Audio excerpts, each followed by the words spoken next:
கோவை மாநகராட்சி மேயராக இருந்த கல்பனா ஆனந்த்குமார் தற்போது தன்னுடைய பதவியை ராஜினாமா செய்துள்ளது தற்போது அரசியல் வட்டாரத்தில் பெரும் பரபரப்பையும் அதிர்ச்சியும் ஏற்படுத்தியுள்ளது.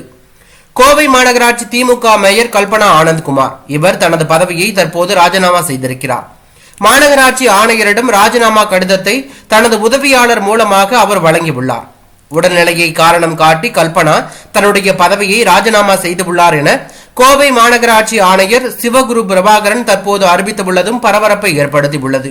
மருத்துவ காரணங்களுக்காக பதவியை ராஜினாமா செய்வதாக தனது கடிதத்தில் அவர் தெரிவித்திருந்தாலும் திமுகவில் உட்கட்சி மோதல் வெடித்துள்ளதாக கட்சியின் நிர்வாகிகளே தெரிவித்து வருவது தற்போது திமுகவினர் மத்தியில் பெரும் பரபரப்பையும் அதிர்ச்சியும் ஏற்படுத்தி உள்ளது.